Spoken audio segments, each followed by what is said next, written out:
दोस्तों थोड़े कंफ्यूज हुए होंगे कि 17 सेकंड क्यों, मैनिफेस्टेशन की तकनीक क्या है, या फिर 17 सेकंड ही क्यों। बहुत सारे सवाल आपके मन में आए होंगे। इन सब सवालों के बारे में आप जानना चाहते हो तो इस वीडियो को एंड तक देखना चाहिए, क्योंकि half knowledge is always danger. मैं सिर्फ पहले आपको ये बात बताना चाहता हूँ कि हम सबको मालूम है कि जो भी हम सोचते हैं हम उसी चीज़ को हासिल करने का प्रयास करते हैं, मतलब कि हम उसे पाने का कंटिन्यूस प्रयत्न करते रहते हैं, प्रयास करते रहते हैं। तो दोस्तों आपने अब्राहम हिक्स शायद रियरली नाम सुना होगा। कौन है ये अब्राहम हिक्स?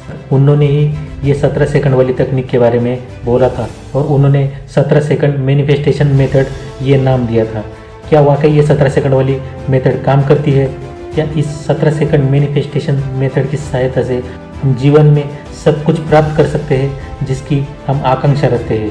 तो चलिए इसके बारे में थोड़ा जानने का प्रयास करते हैं। ये सभी सवालों के जवाब हम इस वीडियो के ज़रिए जान पाएंगे। पहले तो हमें ये जानना है कि ये 17 सेकंड की टेक्निक क्या है। हमारे जीवन में हम बहुत सारी इच्छा और आकांक्षाएं रखते हैं और उनकी प्राप्ति के लिए हम ट्राई भी करते हैं, कंटिन्यूस ट्राई करते हैं। इसका मुख्य कारण ये है कि ब्रह्मांड या यूनिवर्स किस तरह से कोई भी चीज़ हमारे जीवन में प्रकट करता है। मैंने पहले ही बताया है कि वो हम सब लोग सोचते हैं, उसी को पाने का प्रयत्न करते हैं या फिर उसे हासिल करने के लिए अलग अलग कोशिशें करते रहते हैं। ये सब जो करते हैं ना, उसके पीछे लॉ ऑफ अट्रैक्शन यानी कि आकर्षण का नियम प्रमुख है। दोस्तों लॉ ऑफ अट्रैक्शन, आकर्षण के नियम को दुनिया का सबसे पावरफुल नियम माना गया है। और लॉ ऑफ अट्रैक्शन के बारे में मैंने पिछली बार मराठी लैंग्वेज में भी एक वीडियो बनाया था, आप उसको भी देख सकते हैं। तो हम आते हैं अपने मेन टॉपिक पर। अब्राहम हिक्स का 17 सेकंड का ये जो सिद्धांत है वो आकर्षण के नियम पर ही आधारित है।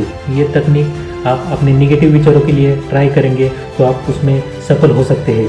आपको करना क्या है, जो भी पॉजिटिव विचार है इसको 17 सेकंड तक आँख बंद करके सोचते रहना है और उसे 68 सेकंड तक महसूस करना है कि जैसे आपके आसपास या फिर आपके आंखों के सामने हो। और इसके पूरे दिन में आपको 3 राउंड करने हैं। सुबह जब आप नींद से उठेंगे, जाग जाएंगे, तो सबसे पहले 17 सेकंड आपको मैंने बताया कि आँख बंद करके या फिर आपके लाइफ में जो आपको पसंद है उस विचार को 17 सेकंड तक सोचना है और इसके बाद 68 सेकंड तक उसको फील करते रहना है। दोपहर को भी ऐसा करना है और दोपहर को वो फीलिंग ज़रा अलग होगी क्योंकि आपने उसे मॉर्निंग में ही एक्टिवेट करके रखा है। रात को सोने से पहले ये मेथड ट्राई करनी चाहिए और ये सब करते समय आपका दिमाग शांत होना चाहिए, दिमाग में कोई भी मिक्स विचार नहीं होने चाहिए। आई थिंक मुझे लगता है कि आप अब्राहम हिक्स के मेथड में सक्सेस हो सकते हैं। अब आप सोचते होंगे ये सब ठीक है, बट 17 सेकंड ही क्यों? 17 सेकंड के समय को किसी भी विचार का दहन बिंदु यानी इग्नाइट पॉइंट माना गया है। इस समय के पश्चात आपकी सकारात्मक ऊर्जा का स्तर बढ़ने लगता है और इन्हीं वाइब्रेशन के अन्य सकारात्मक विचार यानी पॉजिटिव विचार आना शुरू हो जाते हैं। माना कि 17 सेकंड का फोकस लगभग 2000 क्रिया घंटों यानी कि एक्शन हावर्स के बराबर ऊर्जा विकसित करता है और फोकस को 34 सेकंड कर दिया जाए तो ये ऊर्जा 20,000 क्रिया घंटों, 51 सेकंड फोकस पर 2 लाख क्रिया घंटे, फोकस को 68 सेकंड तक ले जाने पर ये 20 लाख क्रिया घंटे तक ऊर्जा विस्तारित करता है और चमत्कारिक घटना होना शुरू हो जाती है। और दोस्तों आपको ये 17 सेकंड के सिद्धांत का कैसे उपयोग करना है इसके बारे में 5 महत्वपूर्ण मुद्दे हैं। उन मुद्दों का पालन आपको करना चाहिए, तभी 17 सेकंड वाली ये मेथड सही और अच्छे तरीके से काम कर सकती है। पहला तो ये है कि पूर्व तैयारी करें।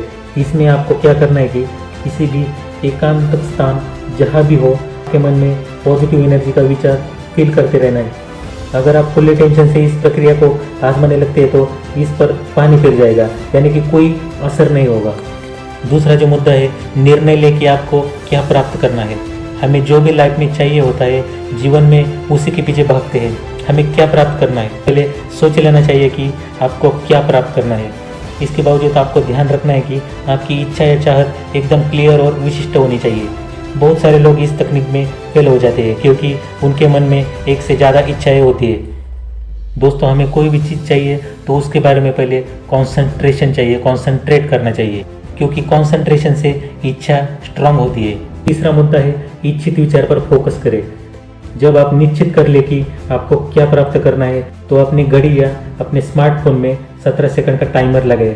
फिर अपनी चाहत या इच्छा पर जिसे आप अपने जीवन में प्रकट करना चाहते हैं उसे पूरी बालों से लेकर नाखून तक 17 सेकंड तक उस पर फोकस करें। यदि आपको फोकस करने का प्रॉब्लम हो तो स्टार्टिंग में आप कॉपी पेन का यूज कर सकते हैं। आपकी भावनाओं को 17 सेकंड कॉपी पर पेन से लिखते रहना है। चौथा जो मुद्दा है, विचार पर फोकस 68 सेकंड तक बढ़ाए।